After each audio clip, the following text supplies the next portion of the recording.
छोरा, उठ जा छोरा, उठ जा। यो चंचल कहाँ रह गई? डॉक्टर को बुलाने गई थी, अभी तक ना आई।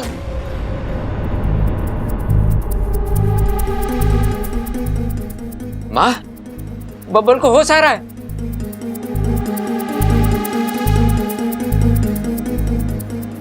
अबे बैठ जा, हाँ बैठ जा। बबल जी आप ठीक तो है ना? हाँ मैं ठीक हूँ, लेकिन आप लोग यहाँ कैसे? बात क्या है? आप इतने परेशान क्यों लग रहे हो?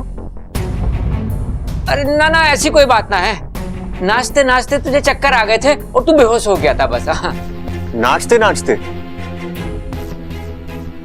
लेकिन मैं नाच क्यों रहा था?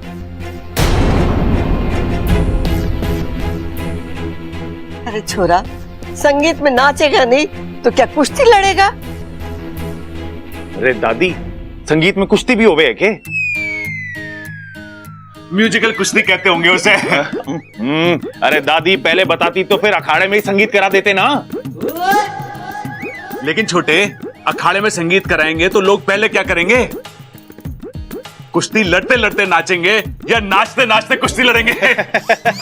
भाई ये बात तो मैंने सोची ना, पिताजी से पूछते हैं। पिताजी, आपका संगीत कहाँ हुआ था? पहले वाला कहाँ हुआ था वो तो मैंने याद ना है, दूसरा वाला तेरे कान के नीचे होगा, ये तय है।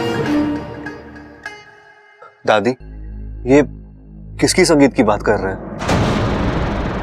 माँ, ये तो अपना संगीत ही भूल गया। अरे चुप कर, शादी की भाग दौड़ की वजह से ऐसा हो गया। छोरा, तेरा शरीर और दिमाग दोनों थक गए, तू आराम कर। हाँ माँ, इसीलिए मैं कह रहा था शादी आगे धकेल दो। अरे पिताजी, बोल क्या रहे हो आप? किसकी शादी? कैसी शादी? कौन सी शादी? अरे छोरा, तेरी और अमृता की शादी। दादी, मेरी और अमृता की शादी?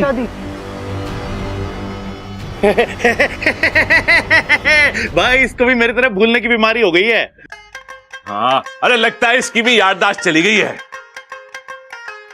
दादी, आज इसकी शादी करा दी और कल इसने अमृता को पहचानने से इनकार कर दिया तो? अरे मेरी बात मानो तो ये शादी कैंसिल करा दो। करा दो करा दो। अरे चुप कर, ऐसी शुभ घड़ी में ऐसी अशुभ बातें नहीं करते। इसकी याददाश्त ना गई है, ये हमें पहचान रहा है, हम सबसे बात कर रहा है। अरे शादी के वक्त ऐसा होता है, दूल्हा थक जाता है ना तो कुछ बातें दिमाग से निकल जाती है। छोरा तू आराम कर, मैं थारे लिए जूस भेजती हूँ। तू कुछ खाएगा, पिएगा, सोएगा तो सब ठीक हो जाएगा। हाँ ममता, आ तो मेरे साथ। जी दादी जी।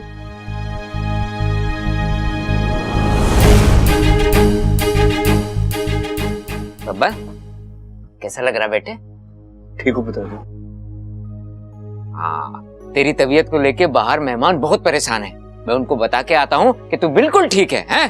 ख्याल रखना इसका। अपू, आजा आजा मेरे साथ। अरे भाई, शादी के बाद औरतों को चक्कर आता है ये तो सुना था, शादी से पहले लड़के को चक्कर आ रहा है ये पहली बार सुन रहा हूँ। चक्कर क्या है? अपना बब्बल शादी से पहले बाप तो ना बनने वाला। अरे छोटे, ये वो वाला चक्कर ना है। अरे भैया, ये हो क्या रहा है? मुझे भी तो समझाओ। हाँ हाँ, मैं समझाता हूँ। देख, अभी तो संगीत हुआ है, वो भी आधा अधूरा। देख, तेरे पास अभी भी वक्त है, दुल्हन बदल दे। अरे अमृता को छोड़ और इच्छा से शादी कर ले। कर ले। हाँ।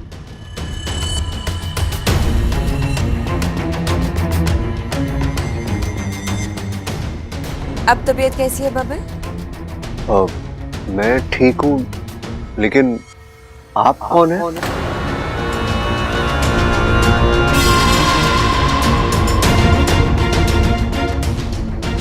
बब्बल जी, आपने इन्हें पहचाना नहीं?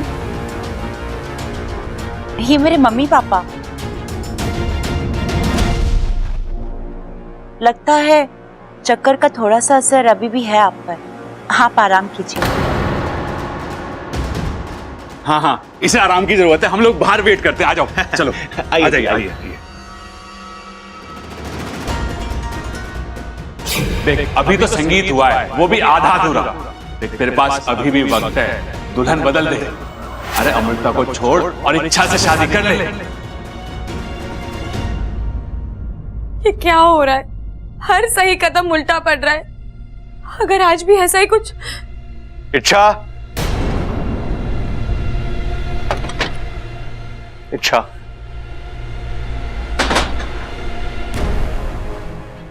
बब्बल जी, आप ठीक तो हैं? मुझे आपकी बहुत चिंता हो रही थी। देखिए बब्बल जी, मैं जो भी आपसे कह रही हूँ इसमें मेरा कोई स्वार्थ नहीं है। मैं चाहती हूँ आप हमेशा खुश रहे। बब्बल जी, आप दुनिया की किसी भी लड़की से शादी कर लीजिए, लेकिन अमृता नहीं।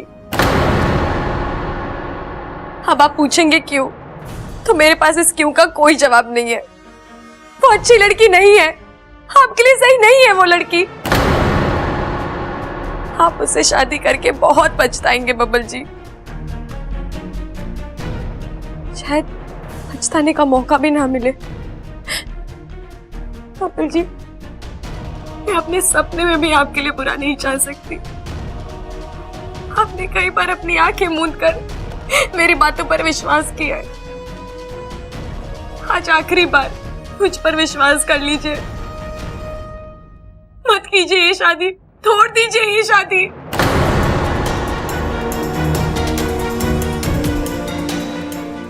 ठीक है, तोड़ देता हूं मैं ये रिश्ता।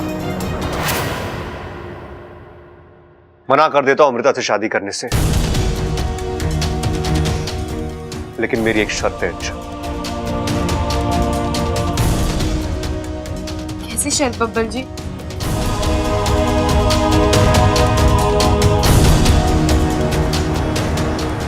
शादी तो मेरी कल ही होनी है। अच्छा, मुहूर्त भी निकल चुका है। अब अगर अमृता मेरी दुल्हन नहीं बनेगी तो किसी और को मेरी दुल्हन बनना होगा। तुम बनोगी मेरी दुल्हन?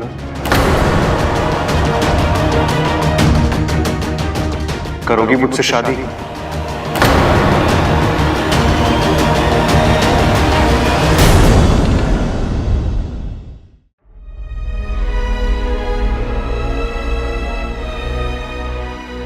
क्या हुआ? अच्छा, इतना मुश्किल सवाल भी नहीं था ये। अच्छा, मुझे लगा तुम्हें एक पल नहीं लगेगा हाँ कहने में, तो फिर ये क्या मैं तुम्हें पसंद नहीं?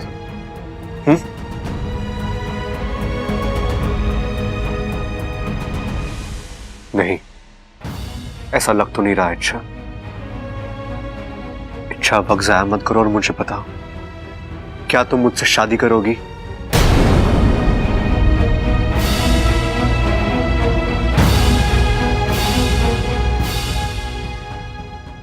नहीं बब्बल जी, मैं आपसे शादी नहीं कर सकती। तो फिर तुम मुझे किस हक से रोक रही हो? इसमें हक की बात कहां से आई बब्बल जी? मैं जानती हूँ अमृता आपके लिए सही लड़की नहीं है। आपको कभी भी धोखा दे सकती है। आपका दिल टूट जाएगा बब्बल जी। इच्छा, टूटने दो मेरे दिल को। इसे टूटने की आदत पड़ चुकी है अभी। बब्बल जी आप नहीं इच्छा, एक और बात, अमृता मुझे बर्बाद करे, मेरा दिल तोड़े, कुछ भी करे, तुम्हें परेशान होने की जरूरत नहीं है। नहीं इच्छा, क्या लगता हूं मैं तुम्हारा कि तुम मेरे लिए इतना परेशान हो रही हो? तुम्हारे दिल में मेरे लिए कोई फीलिंग्स भी नहीं है ना? तो मैं जीव मरूं, तुम्हें क्या फर्क पड़ता है? ऐसा मत बोलिए इच्छा, अब ये रोने का नाटक मत करो मेरे सामने। तुम्हें मुझसे शादी नहीं करनी है ना? ठीक है, तुम अपनी जिंदगी में खुश रहो, लेकिन मुझे अपनी जिंदगी अपनी तरीके से जीने दो। अच्छा, मुझे तुम्हारी किसी सलाह की कोई जरूरत नहीं है। आपको मेरी सलाह की जरूरत हो या ना हो, मैं फिर भी आपसे यही कहूंगी, मत कीजिए अमृता से शादी, छोड़ दीजिए। तुमने ना कहा है ना, अब तो ये शादी होकर रहेगी इच्छा।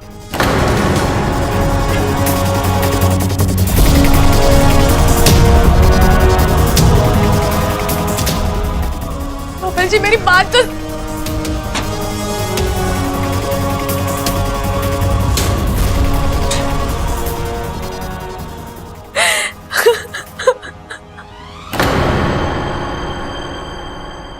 हाय अम्मा जी, मेरा दिल बहुत घबरा रहा है।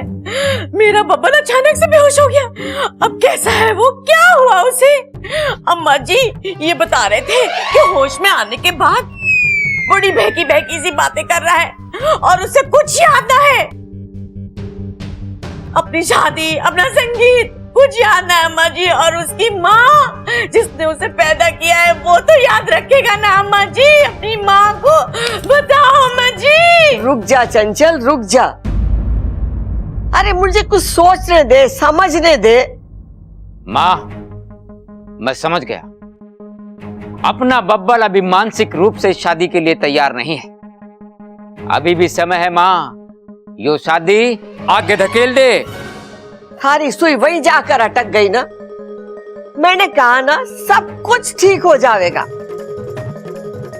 अरे एक बार बबल को आ जाने दे, मैं खुद उससे बात करूंगी। दादी। बब्बल, बब्बल मेरा बच्चा, तू ठीक है ना?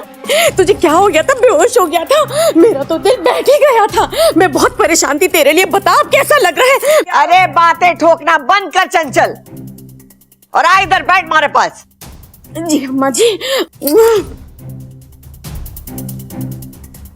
हाँ छोरा बोल, क्या बोल रहा था तू?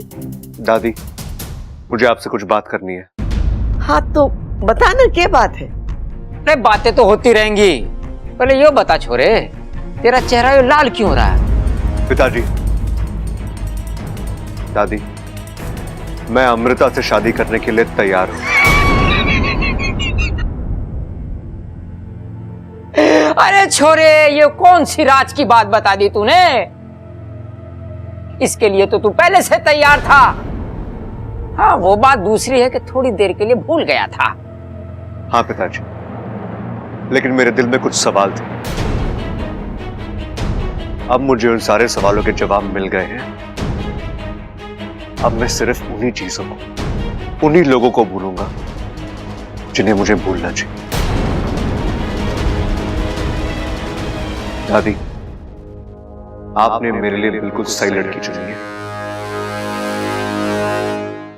और कल के कल अमृता के साथ मेरी शादी हो जानी चाहिए। कल? मैंने कहा था ना सब कुछ ठीक हो जाएगा। ठीक।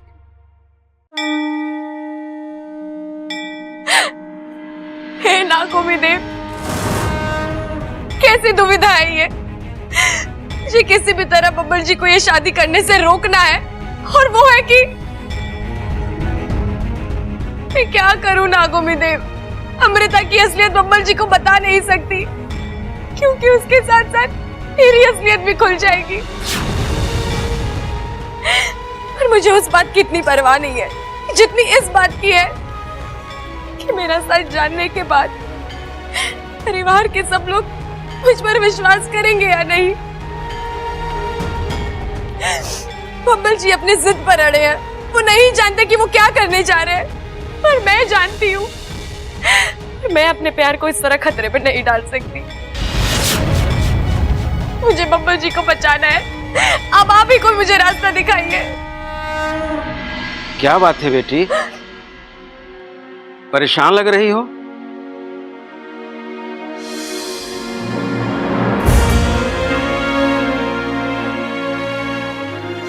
परेशान तो हूँ पंडित जी, नागिन होने की और इंसान से प्यार करने की परीक्षा दे रही हूँ। देखो बेटी, ये नागोमी देव का घर है। यहाँ पर हर पहेली को सुलझाया जाता है, हर समस्या का हल निकल आता है। यहाँ खुल के कहो क्या हुआ है। जो दर्द मुझे मिला है वही दर्द मैं इस परिवार को दूंगी। इस परिवार की एक एक सदस्य को भयानक मौत दूंगी। नहीं, कुछ ही घंटों में बब्बल की नाग आत्मीकरण विधि शुरू होगी। बचा लो अपने बब्बल को, जाओ।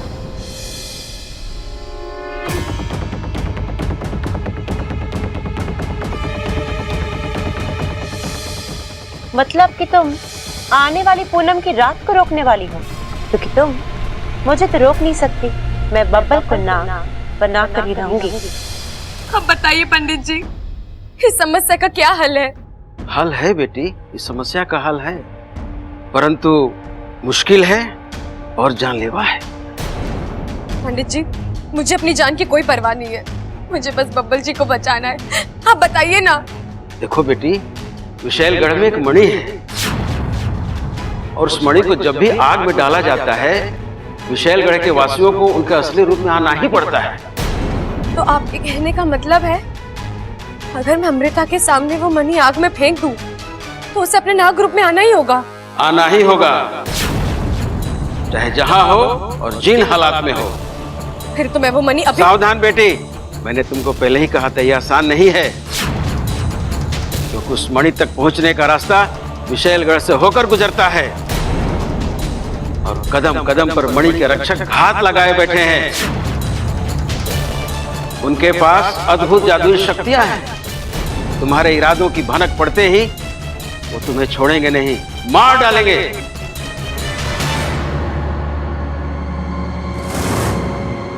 मैं मर भी जाऊं तो मुझे कोई परवाह नहीं, लेकिन अब मैं वो मणि विशैलगढ़ से यहाँ लेकर ही आऊंगी।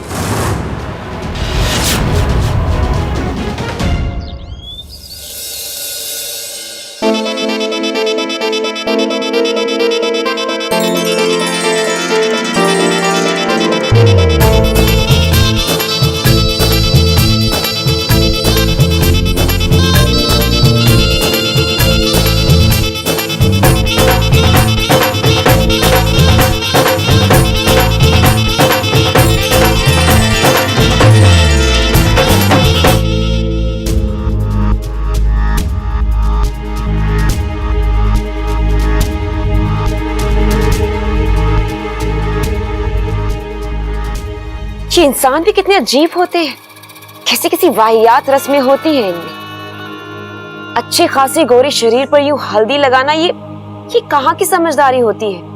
दीदी, अब इंसानों की बस्ती में आए हैं तो रस्में तो निभानी पड़ेंगी। और उससे जो तुम्हारी त्वचा खराब होगी उसका क्या?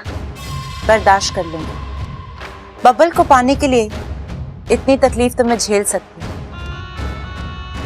अच्छा होता अगर शादी से पहले तुम नाग आत्मीकरण की विधि को पूरा कर लेती,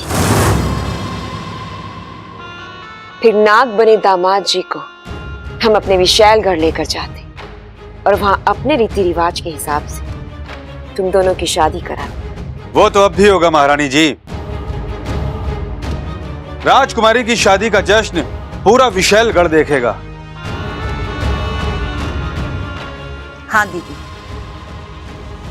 अपनी एक एक हसरत आपसे पूरी करवाऊंगी मैं। अरे अप्पू, तू यहाँ? कुछ काम था? नहीं नहीं, कुछ नहीं, मैं तो बस इच्छा को ढूंढ रहा था। तू जानता है ना कि इच्छा और मैं एक कमरे में नहीं रहते? अच्छा, हाँ ओके, आप लोग चालू रखो। बहुत चालाक लड़का है ये, कहीं इसने हमारी बात ना सुन ली हो। नहीं, अगर इसने हमारी बातें सुनी होती तो पूरा घर सर पे उठा लिया। चाचू, इच्छा कहाँ है? आपने उसे देखा है क्या? ना,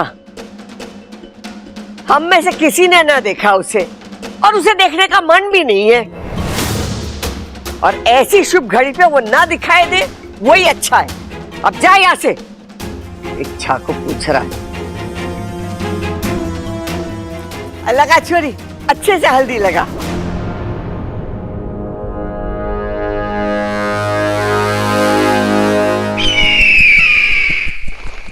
इच्छा,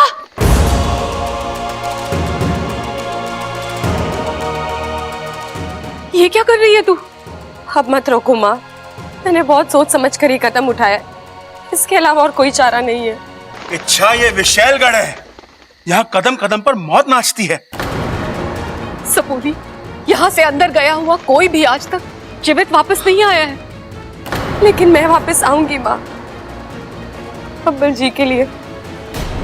इच्छा ये पागलपन है। नहीं पिताजी, ये कर्तव्य है। किस कर्तव्य की बात कर रही है तू? इच्छा, तू एक नागिन है, इंसानों के लिए तेरा कोई कर्तव्य नहीं है।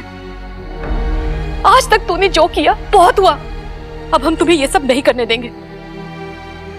किसी इंसान की जान बचाने के लिए हम अपनी सपोली की जान खतरे में डाल दें? ना बड़ा कलेजा नहीं है हमारे पास। ऐसा मत कहो माँ, मुझे ये करना होगा। क्यों क्यों करना होगा? ऐसी कौन सी मजबूरी है जो तू? प्यार करती हूँ मैं उनसे।